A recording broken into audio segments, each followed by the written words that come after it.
この写真の機体、ゼロ戦ではありません。けれど、太平洋戦争の空で日本陸軍を最後まで支え続けたもう一つの主役です。中島一式戦闘機はやぶさ。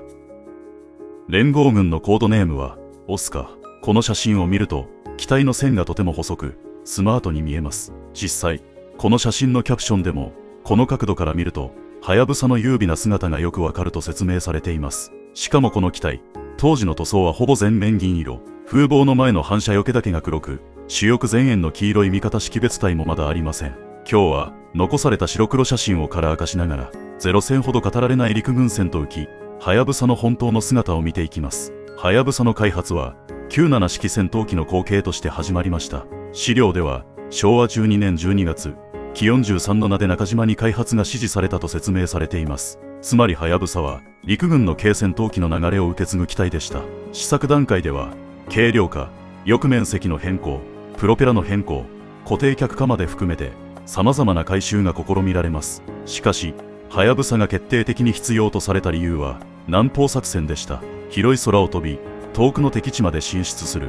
そのために航続力のある戦闘機が必要になったのです。資料でははやぶさは陸軍の正式戦闘機として初めての引き込め客機であり、扱いやすく故障が少ない点で好評だったとされています。一方で速度や火力には課題もありました。ここにはやぶさの性格が最初から出ています。扱いやすい、遠くまで飛べる。しかし火力と速度は絶対的ではない。このバランスこそがはやぶさの光と影でした。こちらははやぶさ1型。キャプションでは明けの陸軍飛行学校所属の機体で愛国大戦28号岡本工業の剣能機と説明されています。写真を見ると視脚は引き込まれ、機体仮面は滑らか、主翼も細く、胴体も絞り込まれています。そして注目したいのが風防です。1型の風防は上に2本の桁が通ったやや角張った断面の水滴型。風防前方からはメガネ式の照準具が突き出しています。ゼロ戦とは違う陸軍機らしい硬さが見えます。1型の発動機は990馬力のハ25、海軍では栄と呼ばれたゼロ戦と同じエンジンです。武装は型によって異なり、7.7 ミリ機銃や 12.7 ミリ機関砲を組み合わせた仕様がありました。ただこの時点のはやぶさはまだ強力な重戦闘機ではありません。軽く、よく飛び、扱いやすい、それが1型の本質でした。この写真には1型の細部がよく写っています。この写真では整備員が機種周りに集まっています。機種前面には艦上の潤滑油冷却機、さらに機種下面には気化機の空気取り入り口があります。資料ではこれが1型の特徴として説明されています。こちらの側面写真を見ると風防の形状もよくわかります。1型の風防は後の型に比べると角張っており、下半分が外側へ開くタイプでした。また風防前方に細長く突き出した部分があります。これは機銃の装着部が出っ張っているためで1型の特徴の一つです。つまりこの写真は単なる整備風景ではありません。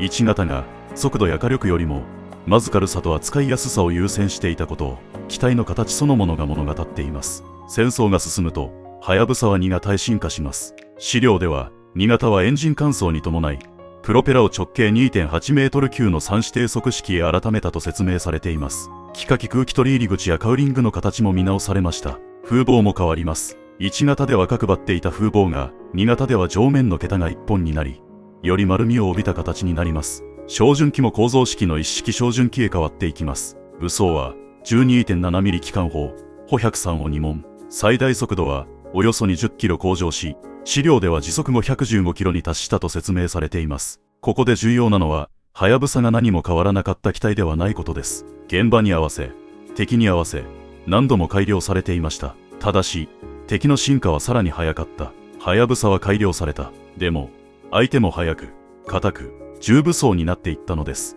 この写真は、一気に実戦の空気が濃くなります。キャプションでは、飛行第64戦隊、いわゆる加藤はやぶさ戦闘隊に関わる機体と説明されています。ここで注目したいのは、機体表面です。綺麗な銀色ではありません。塗装が剥がれ、汚れ、前線で使い込まれた機体になっています。資料には、報道写真として使われた際、陸軍の検閲で機種上面の方向を消すよう指示された、という説明もあります。つまりこの写真は、単なる機体写真ではなく、当時の軍事情報管理の空気も映しているのです。はやぶさは、華やかな航空ショーの機体ではありません。南方の暑さ、草地の飛行場、泥、整備、検閲、そうした現実の中で飛んでいた戦闘機でした。この写真は、キャプションによると、昭和18年、南京場外飛行場で待機中の飛行第25戦隊第1中隊のはやぶさ2型航後期型です。塗装の説明が非常に具体的です。上面は銀地に暗緑色の反転迷彩、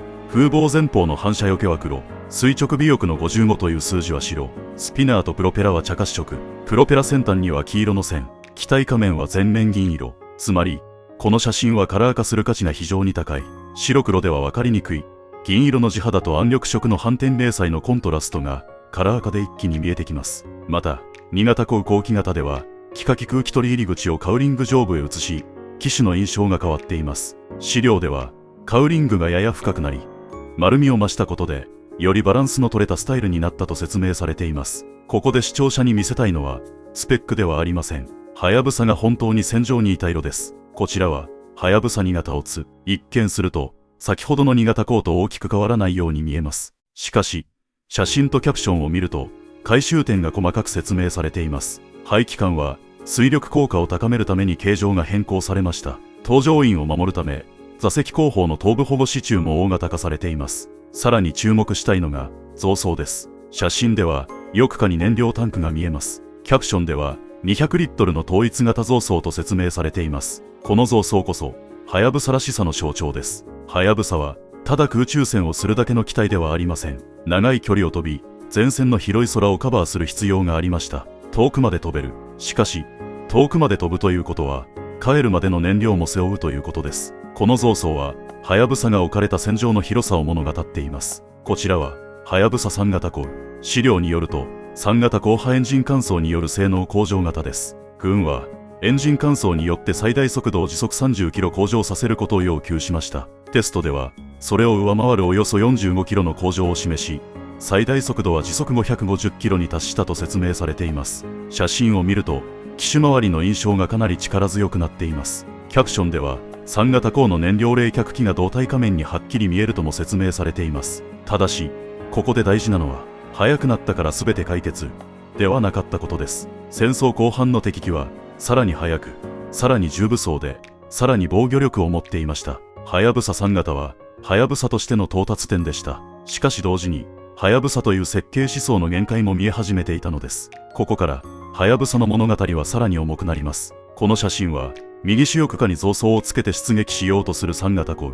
日の丸には大きな白帯がついています。キャプションではこれは本土防空任務を示すものと説明されています。1型、2型では暗緑色の迷彩が多かったのに対し、3型では暗褐色や緑褐色が標準になっていったとも説明されています。そしてこの写真は昭和19年11月、調布基地を出発する5国隊の3型航です。キャプションではこの部隊が12月7日、フィリピンのオルモック湾で敵艦船に攻撃を行ったと説明されています。ここで風防内の後部に小さな筒状の突起が見えます。これはメタノールタンクの注入口、高出力を得るための装備ですが、同時に戦争末期の無理を感じさせる部分でもあります。はやぶさは軽快な格闘戦闘機として生まれました。しかし最後には本土防空、そして特攻という任務にも使われていきます。この写真に写っているのは機体だけではありません。そこに乗った人の運命です。この写真は終戦後の昭和20年10月に撮影された3型航の列船です。飛ぶために並んでいるのではありません。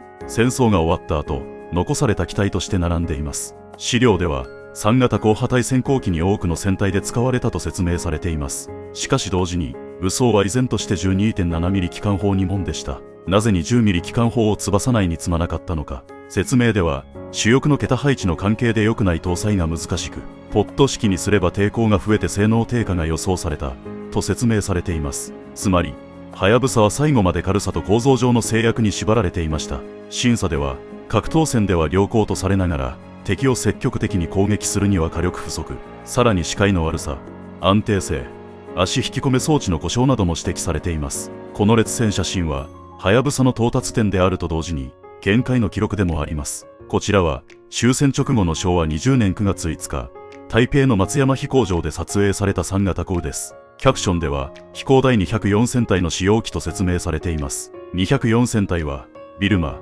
インドシナ、フィリピン、沖縄などで戦った部隊です。つまりこの1機の写真の背後には南方から終戦まで続いた長い戦いがあります。こちらの3型オツは、武装を 12.7mm 機関砲2門から 20mm の保護機関砲2門へ強化しようとした型です。しかし、20mm 砲を収めるために、風防前方には細長い膨らみが必要になりました。重心を補正するため、エンジン化も延長され、機種も長くなります。結果、試作機は作られたものの、重量過大で不採用。最後まで火力を増やそうとした。しかし増やせば重くなる。重くなれば、はやぶさらしさが失われる。はやぶさの物語は、最初から最後まで、この矛盾とともにありました。はやぶさは、万能の戦闘機ではありませんでした。火力は弱い。防御力にも限界がある。戦争後半の高速重武装の敵には苦しい。それでもはやぶさは、陸軍の空を支え続けました。扱いやすく、故障が少なく、遠くまで飛び、格闘戦では粘る。そして何より、前線で使える機体だった。これらの当時の白黒写真をカラー化すると、見えてくるものがあります。銀色の機体、暗緑色の反転迷彩、白い尾翼板も、茶褐色のプロペラ、整備員の姿、操縦席に立つ搭乗員。はやぶさは、ゼ戦ほど有名ではありません。しかし、日本陸軍航空隊を語るなら、絶対に避けて通れない機体です。あなたははやぶさを、名機だと思いますか？それとも、時代に取り残された機体だと思いますか？ぜひコメントで教えてください。